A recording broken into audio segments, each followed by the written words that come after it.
እንዲህም ብለን አልቀሰን ነበር። ንጹህ ደም ፈሰሰ፣ የአቤል ደም ጮኸ፣ ቃየል በዛ ብሎ መናገር ኃጢአት አይደለም። ፖለቲከኛውም ሃይማኖተኛውም ዝም ካለ ታዲያ ማን ይጮህ? ከዚህም በላይ እንደዚህ አይነት እንቅስቃሴዎችም ተደርገው ነበር። አትግደሉን እየተባለ ሰላማዊ ሰልፍም ተወጥቶ ነበር።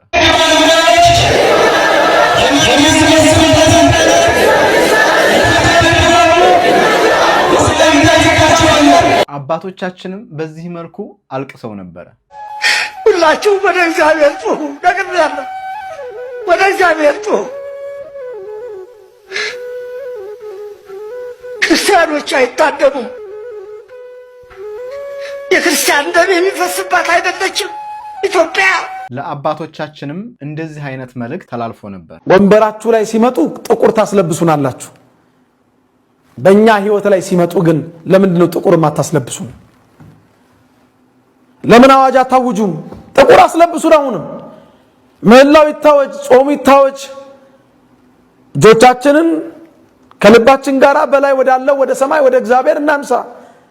እናንተ ከፊት ቀደሙ እረኛ ስለሆናችሁ፣ እኛ በጎች ደግሞ ከኋላ እንከተላለን። በአርቲስቶቻችንም በኩል በጣም በብዙ አርቲስቶች እንደዚህ አይነት መልእክት ተላልፎ ነበር። አባቶች ለምንድነው ዝም የምትሉት? ለምንድነው ድምጽ የማትሆኑት?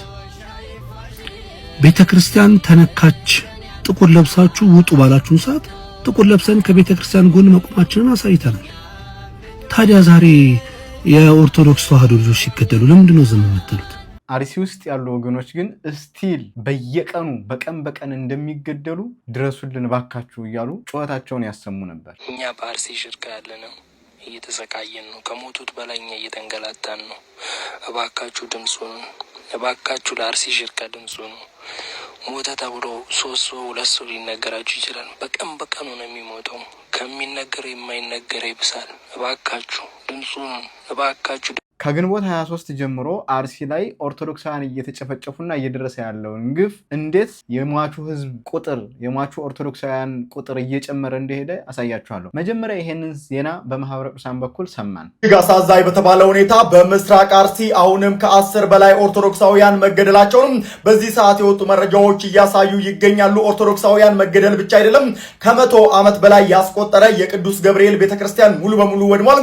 እንደዚሁም ደግሞ የመድኃኔዓለም ደብር እንደዚሁ መውደሙ እየተነገረ ይገኛል። ማህበረ ቅዱሳን እንደገለጸው ከሆነ ከግንቦት 23 ጀምሮ በምስራቅ አርሲ ሀገረ ስብከት አስኮ ወረዳ ጠላታ ጨፌ ቀበሌና ካራ ኩፌቴን በሚባሉ አካባቢዎች በኦርቶዶክሳውያን ላይ ያነጣጠረ ጥቃት ተፈጽሟል ተብሏል። በዚህም ታዲያ በአስኮ ወረዳ ብቻ በታጣቂዎች በተፈጸመ ጥቃት 10 በላይ ኦርቶዶክሳውያን ተገድለዋል ተብሏል። ከ101 ዓመት ዕድሜ በላይ ያስቆጠረው ቤተክርስቲያንም መውደሙ ነው የተገለጸው። እጅግ በጣም ያሳዝናል። ለሞቱት ነፍስ ይማር። ይሄ ዜና ከወጣ በኋላ ደግሞ ከእንደገና ከ10 ሰው መሞታቸው አይደል የታወቀው፣ ከ10 ወደ 37 ከፍ ብለው ደግሞ ተዘገበልን በዚሁ ቀን በተመሳሳይ ቀን። እጅግ አሳዛኝ ዜና ተሰምቷል። በምስራቅ አርሲ ከ37 በላይ የኦርቶዶክስ እምነት ተከታይ መምናን እንደተገደሉ ተሰምቷል። የቀሩት ደግሞ እባካችሁን ድምፅ ሁኑን እያሉ ይገኛሉ። እስኪ ፍትህ ለአርሲ ኦርቶዶክሳውያን እያላችሁ ድምፅ እንሆናቸው።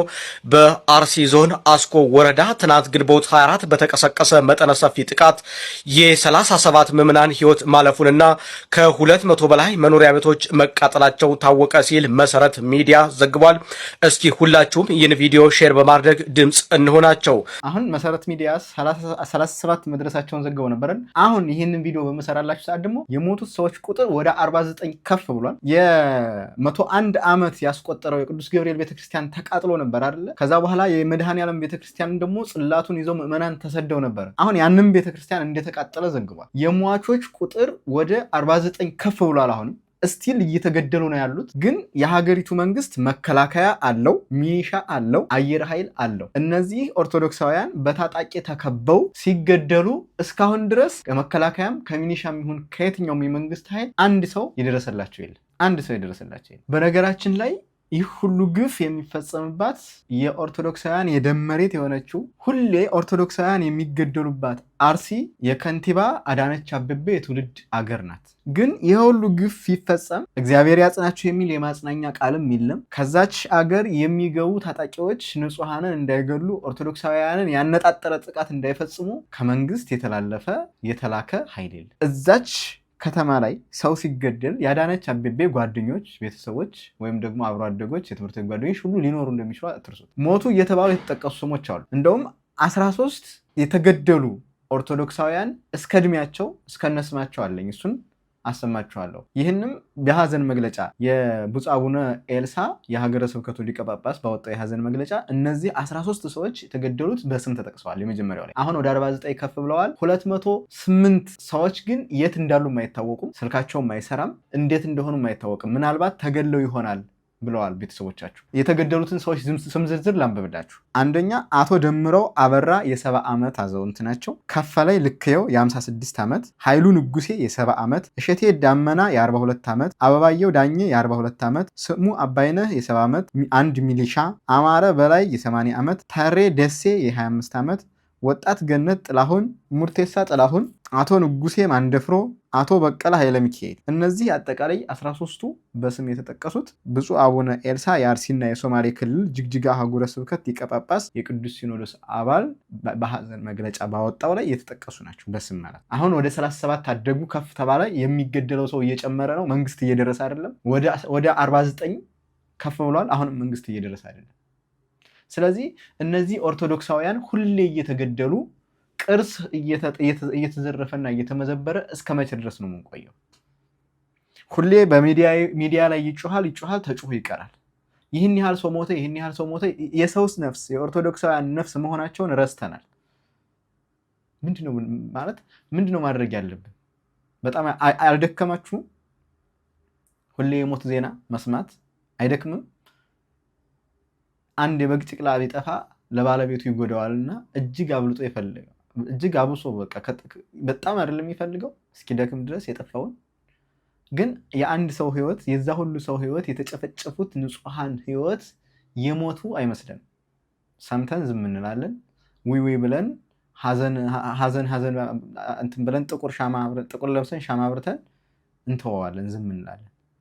ስለዚህ የሀገሪቱ መንግስት ግን ይህ ሁሉ ኃይል አለው።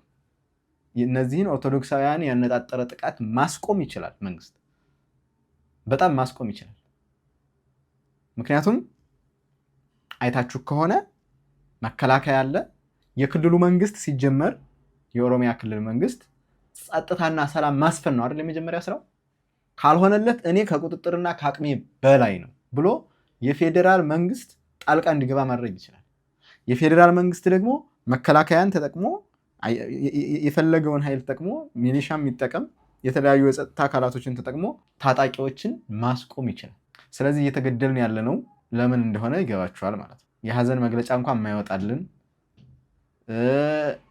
ተገደልን ብለን ስንጮህ እንኳን የምንታሰርበት የምንጠየቅበት ጊዜ አይደለም። ተገለህም ተገደልኩ ብለህ መጮህ አትችልም። ሰው ሚዲያ ላይ እንደዚህ ተብሎ ተጮህ ይቀራል ማለት ነው። እስካሁን ድረስ ዘላቂ መፍትሄ አልተገኘም። ምን ብናደርግ፣ ወዴት ብንሄድ፣ ምን አይነት ስራ ብንሰራ ኦርቶዶክሳውያን ትንሽዬ ረፍት እንደሚያደርጉ አላውቅም። እኔ በጣም እየደከመኝ ነው። ሁላችንም ደክሞናል። የሞት ሐዘን መስማት በጣም ልብ ሰባሪ ነው። እግዚአብሔር ኦርቶዶክሳውያን ስለሆኑ ብቻ እየተመረጡ እየተቀጠቀጡ በአሰቃቂ ሁኔታ የተገደሉትን ይቀበላቸው። ከዚህ በኋላ የሚገደሉ ንጹሐን በቃ እንዲላቸው መፍትሄ ያምጣልን። እስካሁን ድረስ እኛ ግን ዘላቂ መፍትሄ አላገኘንም። ምንም አይነት ዘላቂ መፍትሄ አላገኘንም። በጣም ያሳዝናል።